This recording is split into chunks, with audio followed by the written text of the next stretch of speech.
저희 집에, 요즘 벌이 있습니다. 한 2달 벌써 돼 가는데, 저희 집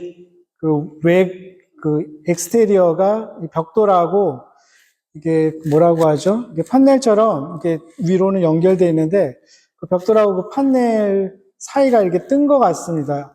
올해 참 날씨가 덥지 않았습니까? 그래서 이렇게 좀 휘어져서, 벌이 한두 마리 보이기 시작했는데, 보통 벌은 8월 말이면 없어진다고 하더라고요. 그래서 없어지겠거니 하고 놔뒀더니 올해 또 유난히 더운 날이 이어지고 있어서 안 없어지더라고요. 그러더니 이제 좀 더 많은 수의 벌이 보였습니다. 그래서 고민하다가 막 고민을 했습니다. 이거를 그 인섹트 컨트롤을 불러야 될까? 그래서 없애야 될까?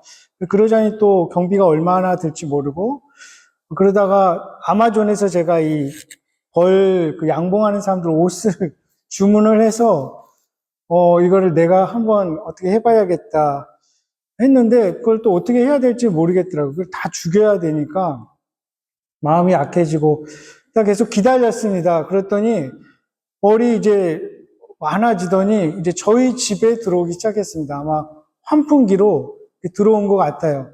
처음에는 벌 종류를 잘 모르지 않습니까? 뭐 꿀벌이겠거니 그러니까 말벌은 이렇게 동그랗게 벌집이 있는데 그건 이렇게 평평하게 있고 집에 해가 안 간다 그래서 그냥 내버려 뒀는데 이제 집 안으로 들어오기 시작하더니 처음에는 너무 무섭고 나중에 알고 봤더니 꿀벌이 아니라 그 쌍살벌이었습니다. 그러니까 말벌, 작은 말벌 종류인데 너무 처음에는 이제 겁이 나고 이렇게 조심스럽게 잡고 이랬는데 수십 마리를 잡았습니다. 근데 그렇게 잡으니까 너무 미안하더라고요. 이렇게 때려 잡으니까 그렇게 죽이는 게 그래서 나중에는 이제 그 진공 청소기로 붙으면 잡았습니다. 그 D로 시작되는 브랜드의 진공 청소기 흡입력이 좋지 않습니까? 그걸로 잡아다 보니까 그게 투명하지 않습니까? 그 안에 벌이 이렇게 들어가는 걸 보고 그래도 없어지지 않습니다. 제가 지금까지 어제까지도 잡았는데 수백 마리를 잡은 것 같습니다.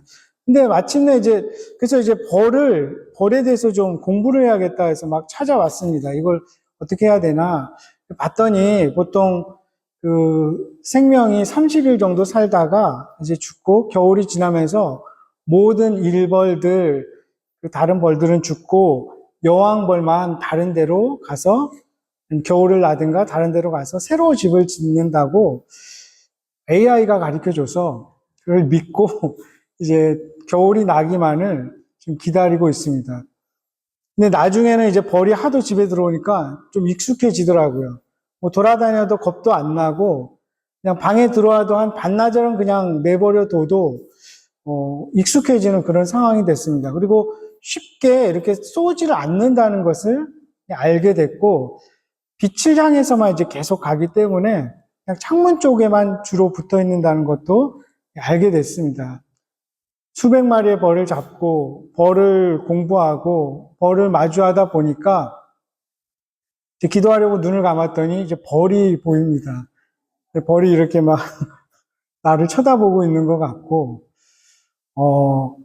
그리고 여왕벌도 한번 봤습니다. 이 여왕벌은 보통 진공청소기에 들어가면 다른 벌들은 반나절 만에 죽는데 여왕벌은 보니까 한 4일을 살아있더라고요. 그 안에. 그리고 창문과 방충망 사이에 붙어 있는 여왕벌도 얼마 전에 뭐 영상 2도까지 떨어졌는데도 안 죽고 며칠을 살더라고요. 그래서 그래서 로얄 젤리가 좋은가? 막 그런 생각도 들고 벌에 대해서 연구하고 벌을 마주하다 보니까 이게 생각에 배이는 거죠. 배어드는 거죠. 그래서 눈을 감으면 벌이 보이는 그런 상황을 마주하기도 했습니다. 오늘 이 본문에 보면 이 사도 바울이 데살로니가 교인들에게 그러한 습관, 그러한 거룩한 도전을 가지라고 말하고 있습니다. 감사라는 것이 몸에 배이도록 입을 열면 감사가 나올 수 있도록 그렇게 하라는 것입니다. 그리고 그것이 하나님의 뜻이라고 말하고 있습니다. 데살로니가 교회 익숙한 분도 있겠지만 잘 모르시는 분도 있을 것입니다. 지금의 그리스 지역에 있는 도시입니다. 지금도 그 이름이 있죠. 테살로니키라는 도시가 있습니다. 그 도시에 있는 교인들 상황이 어땠을까요? 어떤 일이 있었길래 지금 사도 바울이 이 이야기를 하고 있을까요? 데살로니가 교인들은 훌륭한 신앙인들이었습니다. 1장에 보면 사도 바울이 이렇게 이야기합니다. 여러분은 마게도니아와 아가야에 있는 모든 성도들에게 모범이 되었습니다. 주변의 지역에 있는 교인들에게도 본이 되는 아주 훌륭한 교회였죠. 1장 8절에는 주님의 말씀이 여러분으로부터 마게도니아와 아가야에만 울려 퍼진 것이 아니라 하나님을 향한 여러분에 대한 소문이 각처에 두루 퍼졌습니다. 참 신실한 믿음을 가진 이 성도들의 그 삶이, 그 모습이 지역뿐만 아니라 다른 모든 곳에도 다 전해진 것이죠. 4장 9절에 보면 교우들에 대한 사랑을 두고서는 여러분에게 더 쓸 필요가 없겠습니다. 여러분이 직접 하나님께로부터 서로 사랑하라고 하시는 가르침을 받아서 마게도니아에 있는 모든 형제 자매들에게 그것을 실행하고 있기 때문입니다. 참 사랑도 넘치는 그러한 교회였습니다. 교인들이었습니다. 아름다운 공동체, 좋은 성도들의 모임이었습니다. 그런데 그럼에도 불구하고 완벽하지는 않았습니다. 대부분의 교회가 그렇지 않을까요? 어떤 훌륭한 면이 있고 아름다운 모습이 있지만 완전하지는 않습니다. 지난주에 저희 교회 방문하신 토론토에서 오신 분 중에 한 분이 우리 같이 생일 축하하고 즐겁게 친교 나누는 것을 보면서 런던이 참 따뜻한 곳이군요 이야기를 하더라고요. 그래서 제가 뭐 런던이 다 따뜻하겠습니까? 그냥 이렇게 얘기를 했고, 아마 우리 교회가, 우리 성도님들이 따뜻한 분이라서 그렇게 느껴질 것입니다. 이렇게 말씀드렸습니다. 그리고 실제 저는 그렇게 생각하고 있습니다. 성숙하신 분들이십니다. 여기 계신 성도님들이. 하지만 모든 것이 우리가 다 완벽하지는 않겠죠? 저도 그렇고, 성도님들도 그렇고, 어느 부분은 불완전하고 부족한 부분이 있을 것입니다. 데살로니가 교회도 그랬다는 거죠. 그럼 이들은 어떤 불완전함, 어떤 문제가 있었을까요? 온전치 못한 예수님에 대한 재림에 대한 지식을 가지고 있었습니다. 불완전한 미래관을 가지고 있었습니다. 책에서 읽은 내용인데 정신질환을 가진 어떤 정서적인 질환을 가진 많은 사람들의 공통점이 미래가 없다고 느낀다는 거죠. 우리의 미래가 우리의 현재의 이 행동과 말과 이런 것들이 우리의 미래관에 따라 결정된다고 하죠. 그래서 미래가 불투명한 사람들은 무기력하게 하루하루 살아갈 수밖에 없다고 합니다. 지금 데살로니가 교인들도 잘못된 미래관을 가지고 있었습니다. 그리고 그것과 연관돼서 온전하지 못한 예수님의 재림에 대한 지식을 가지고 있었습니다. 어떤 것이었냐면 그들은 이제 곧 있으면 바로 예수님이 다시 약속하신 대로 올 줄 알았습니다. 그래서 굳이 열심히 오늘 이렇게 일할 필요 있는가? 산속에 들어가서 기도를 하면서 맞이하든가, 지금 하고 있는 일들을 그만두고 예수님 맞을 준비를 해야 하지 않겠는가? 오늘날도 잘못된 미래관을 가진 그런 이단 종파에서 흔히 볼 수 있는 그런 일들입니다. 그러면서 이게 잘못되게 일도 안 하고 게으르게 살아가는 사람들도 생겨났습니다. 그래서 데살로니가 후서 3장에는 사도 바울이 일하기 싫어하는 사람들은 먹지도 말게 하라 이런 가르침까지 줬던 거죠. 그러면서 또 한편으로는 예수님이 그럼 바로 곧 오신다면 얼마 전에 죽은 우리 가족들, 우리의 친구들은 어떻게 되는 것인가? 예수님을 영광 중에 맞고 그 복된 순간을 맞이해야 되는데 그들은 그 복을 그 영광을 맞이하지 못하고 누리지 못하게 되는 것 아닌가, 이런 불안과 걱정에 쌓여 있었던 것입니다. 물론 죽은 사람에 대해서 이제 애도할 수 있겠죠. 애도하는 것이 자연스러운 일이고 정서적으로 필요할 것입니다. 죽은 사람에 대해서 가까운 그 사람이 세상을 떠났을 때 애도하지 않는 것 자체가 부자연스럽고 비인간적일 수 있습니다. 예수님도 나사로의 무덤 앞에서 통곡하지 않습니까? 제자들도 다른 그리스도인들도 분명히 그렇게 할 것입니다. 그런데 데살로니가 교회 사람들은 그것이 지나쳐서 그냥 슬픔에, 비탄에 잠겨 있었던 것이죠. 그 데살로니가 교인들을 향해서 항상 기뻐하라. 사도 바울은 이렇게 이야기하고 있습니다.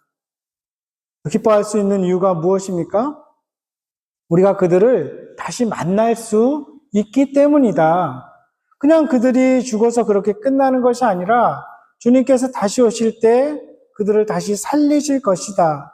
그 소망을 가지고 기뻐하라는 것입니다. 그리스도인들의 기쁨의 그 근거가 예수님의 재림이고 확실한 미래관에 있다는 것을 좀 가르쳐주고 있습니다. 데살로니가 교인들은 또한 착각하고 있었습니다. 그럼 먼저 죽은 사람들이 불리한 입장에 놓이는 게 아닌가, 저들이 복을 얻지 못하는 게 아닌가, 그리고 거기에 반해서 지금 살아있는 우리들은 이제 이 살아있는 모습으로 예수님이 다시 오시는 것을 맞이하니까 우리가 더 나은 사람이 아닌가, 이런 착각, 교만에도 빠졌습니다.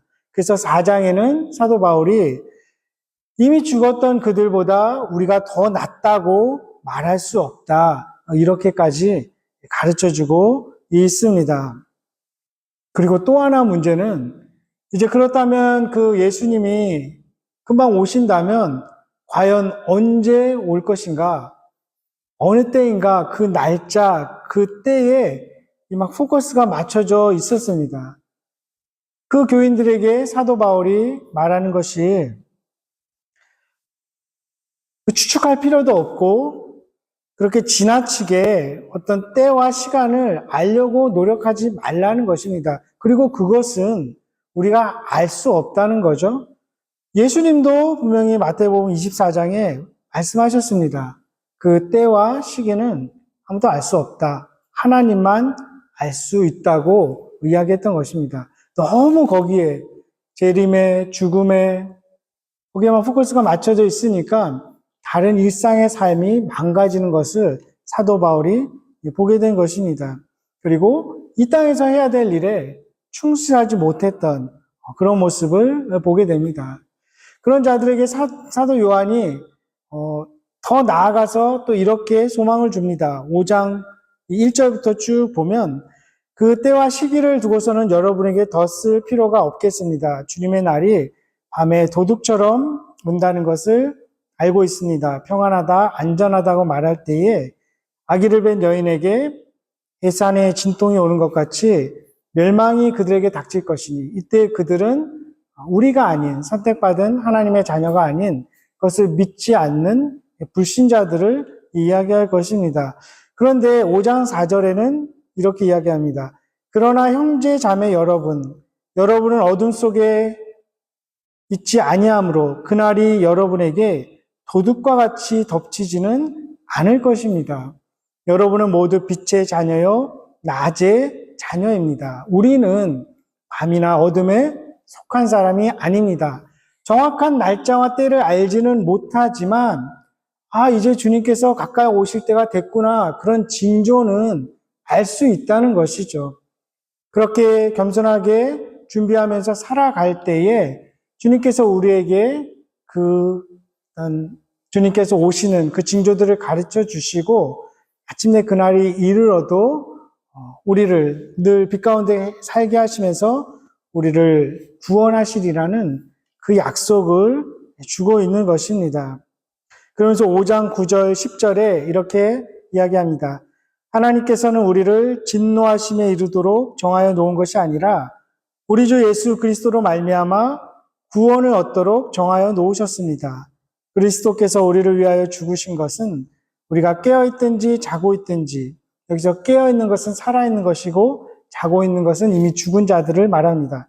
그리스도와 함께 살게 하시려는 것입니다. 주님 안에서 죽은 자들도, 그리고 지금 살아있는 자들도 모두 주님과 함께 살게 하실 것입니다. 그 약속의 소망을 주고 있습니다. 그렇기 때문에 주님께서 언제 재림하실 것인가, 이것이 중요한 것이 아니라 어떻게 주님을 맞이할 것인가, 약속하신 대로 다시 오실 때까지 어떻게 살아갈 것인가, 이것이 중요함을 사도 바울이 이야기합니다. 예수님께서도 이렇게 말씀하시죠. 주님이 다시 오실 때 어떤 자는 맷돌을 갈다가 주님을 맞을 수도 있고 밭을 갈다가 주님을 맞을 수도 있다. 심산 계곡에 들어가서 주님을 맞이하는 것이 아니라, 그런 사람도 있겠지만 대부분의 사람들은 자신의 삶의 현장에서 성실하게 살아가는 그때에 주님께서 오시는 그 순간을 맞이하게 될 것임을 가르쳐 줍니다. 그러면서 사도 바울이 그 데살로니가 교인들에게 그렇다면 어떻게 해야 될 것인가를 5장 11절부터 쭉 나열합니다. 서로 격려하십시오. 덕을 세우십시오. 여러분 가운데 수고하고 주님 안에서 여러분을 지도하고 훈계하는 이들을 알아보십시오. 그들이 하는 일을 생각해서 사랑으로 그들을 극진히 존경하십시오. 교회 안의 리더십을 부족함이 있지만 존중하라는 것입니다. 그리고 서로 화목하게 지내십시오. 무질서하게 사는 사람은 훈계하라고 합니다. 마음이 약한 사람은 격려하고 힘이 없는 사람은 도와주고 모든 사람에게 오래 참으십시오. 15절에는 아무도 악으로 악을 갚지 말고 도리어 서로에게 모든 사람에게 항상 좋은 일을 하려고 애쓰십시오. 가르쳐 줍니다. 19절에는 성령을 소멸하지 마십시오. 예언을 멸시하지 마십시오. 하나님의 말씀을 조롱하지 말라는 것입니다. 엄중하게 받아들이라는 권면입니다. 모든 것을 분간하고 좋은 것을 굳게 잡으십시오. 갖가지 모양의 악을 멀리 하십시오. 이렇게 나열된 이 목록은 그냥 윤리적인 측면에서 그렇게 하라는 것이 아니라 이렇게 사는 것이 종말론적인 삶을 살아가는 그리스도인들의 모습이라는 것입니다. 그런데 이 리스트 한가운데 있는 구절이 오늘 같이 읽은 이 세 구절입니다. 항상 기뻐하십시오. 끊임없이 기도하십시오. 모든 일에 감사하십시오. 이것이 그리스도 예수 안에서 여러분에게 바라시는 하나님의 뜻입니다. 많은 권면들 중에 이 세 가지가 기쁨, 감사, 기도, 특별히 이것이 하나님의 뜻이라고 말합니다. 그리고 이것을 통해서 하나님은 뜻을 이룬다는 것입니다. 초대교회 사람들이 얼마나 많은 박해를 받았겠습니까? 하지만 그러한 어려운 가운데서도 기뻐하는 사람, 계속 기도하는 사람, 모든 일에 감사하는 그 사람을 통해서 하나님은 그분의 뜻을 이룬다는 놀라운 권면이고 약속인 것입니다. 훈련하라는 것이죠. 이 습관이 되게 하라는 것이죠. 어떻게 기뻐할 수 있을까요? 우리 찬양하는 것입니다. 우리 기쁘면 노래하지 않습니까? 물론 슬퍼도 노래하지만 살살 찬양하면서, 그리고 지극히 작은 일에도 또 기도하면서, 그리고 서운한 일도 있고 안 좋은 일도 있지만 우리가 은혜를 생각하면서 더 감사한 일들을 찾는 거죠. 그리고 거기에 대해서 하나님 감사합니다, 이렇게 고백하는 그 거룩한 습관이 삶에 깊이 배어들게 하라는 것입니다. 사도 바울은 그러한 사람이었습니다. 그는 기쁨과 기도와 감사가 삶에 깊이 배어들었던 사람입니다. 이 사도 바울이 그 고난 중에도 기뻐할 수 있고 감사할 수 있는 많은 이유가 있었겠지만 이 데살로니가 전서를 통해서 볼 수 있는 것 3장 9절 제가 다른 번역으로 읽어드리겠습니다. 우리가 우리 하나님 앞에서 여러분 때문에 누리는 모든 기쁨을 두고 여러분을 생각해서 하나님께 어떠한 감사를 드려야 하겠습니까? 이렇게 외치고 있습니다. 함께 예배하는 사람들, 우리와 함께 신앙생활을 하는 사람들로 인해서 기뻐하고 감사하는 그런 모습을 보게 됩니다. 자신의 일이 아니지만 나와 함께하는 공동체, 나와 함께 예배하는 사람들을 보면서도 기쁨을 느끼는 것이죠. 감사가 터져 나오는 것입니다. 우리 역시 이렇게 함께 예배하고 함께 믿음의 길을 걸어가는 우리 서로를 보면서 같이 기뻐하고 감사할 수 있기를 소망합니다. 자연이 변하는 참 아름다운 계절입니다. 아름다운 색으로 변하는 그 나무들을 보면서 우리 하나님의 능력을 노래하고 기뻐하고 감사하십시다. 공중나는 새를 보며 감사하십시다.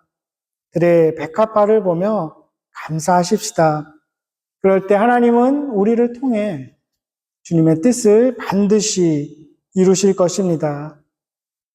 우리의 삶을 조롱하는 자들의 소리에 귀 기울이지 말고 지저귀는 새소리에 귀를 기울이며 감사의 찬양을 드릴 수 있기를 소망합니다. 말씀을 듣는 귀를 주신 주님께 감사를 드립시다. 기쁨과 기도로 우리 삶에 감사가 더 깊이 배어질 수 있도록 주님의 이름으로 축원합니다. 그리고 마지막으로 이 데살로니가 전서 5장 24절 이렇게 마무리를 해가고 있습니다. 너희를 부르시는 이는 미쁘시니 그가 또한 이루시리라. 하나님이 직접 하신다는 것입니다. 우리는 연약하고 불완전하지만 하나님이 신실하시고 미쁘시기 때문에 우리로 기뻐하게 하시고 기도하게 하시고 감사하게 하실 것이라는 약속입니다. 그것을 통해서 친히 주님께서 그 뜻을 또한 이루시리라는 이 약속을 붙들고 살아가는 우리 리디머 교회 성도님들 되시기를 주님의 이름으로 간절히 축원합니다. 기도하겠습니다.